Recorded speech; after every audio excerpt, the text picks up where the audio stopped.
Well, welcome back.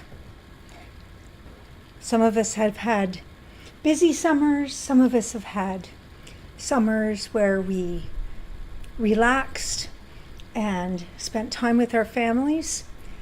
But here we find ourselves at the beginning of a new school year. Let's take a moment, though, to look back at the summer. Think back to the end of June. Did you have hopes for the summer? Did you write them down? Perhaps not. Were these hopes about what you were going to accomplish this summer? I've heard some of the teachers comment that they were planning to practice every day, even if only for 15 minutes. Read about composers, attend workshop opportunities. Try to think back and see what you were hoping for your summer. Review it. Everything that you accomplished this summer and what was set aside.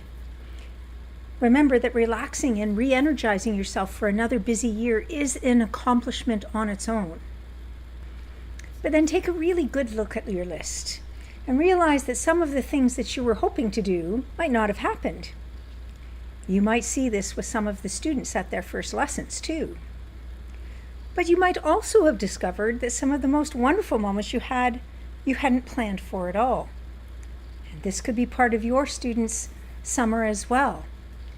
2 months can be a very long time in a child's life. So I encourage you to take a moment with each child to find out who they are now, because who they were in September of 2015 and perhaps even 2014 could be very, very different.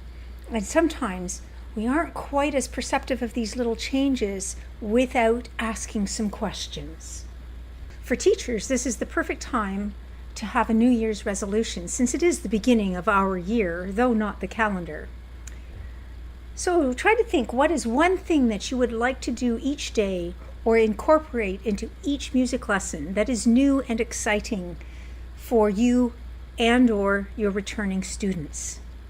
Even utilizing one nugget of information that you learned at a summer workshop or when talking to a colleague can give you something new to work into your lessons and something that your students can look forward to. Remember that we are growing with our students.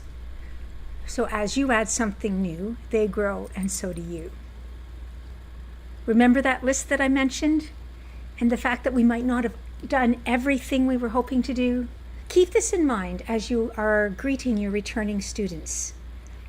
They might be looking forward to seeing you, but they might also be thinking, oh dear, I didn't do what I had intended to this summer. Help them to start their cycle of success from the very first lesson.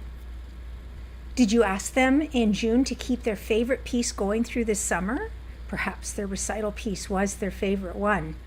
I enjoy doing this so that students, even if they only played for 3 minutes once a week or so, if they kept something going, that keeps music going. I find that they are able to start with something that they can go, I can do it, and hit that easy button that we might have. However, even if they haven't touched that piece, if we look at it again, they might have matured a bit and they might be able to see new things. They might be able to have their fingers explore a few bars and get it hands together more quickly than they did originally.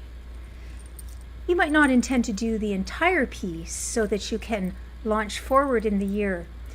But remember that if you go from the known to the unknown, it is really ideal for the student and it can relax them. If a student is particularly good at ear training or sight reading, this is a great moment to take advantage of that. I sometimes like to go right back to the beginning and work my way through everything from Prep A up with my students. And yes, even if they're in grade 6 and up, it is a good idea to make sure that they can do all of those elements and anything that you like to add in, like identifying major and minor scales and even identifying the 3 different kinds of minor scales. Perhaps you could add that pentatonic scale to those that are particularly orally driven. Try to remember that thing that your student does well and incorporate it in that first lesson. After all, a student who is orally driven has a hard time looking forward to first lessons if they know that there's going to be 30 minutes of reading. Observe your students with care. Don't just go ahead with your lesson plan without taking a moment to try to read their body language. There are times that it is best to take a little detour if you see that a child has become uncomfortable. You can suss out why they were uncomfortable at a later time.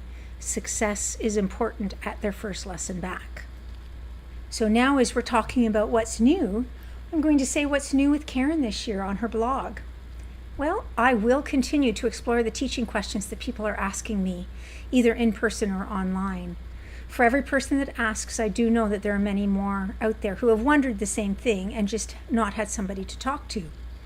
The solutions that I give are not the only solutions possible, but if they get you started thinking and give you some ideas of where to start with some of your students, the discussion is well worth it.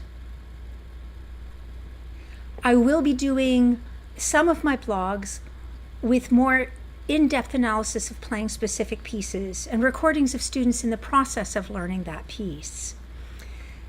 I think that if we can share these ideas of interpretation and the challenges that students have along the way, that we can help future students avoid some of the traditional pitfalls and also be open to potential other interpretations that might work for a student who is somewhat faltering with our traditional thoughts on a piece. I will try to do some shorter blogs this year as well that encourage active listening to music. For instance, my piece of the month is going to be starting.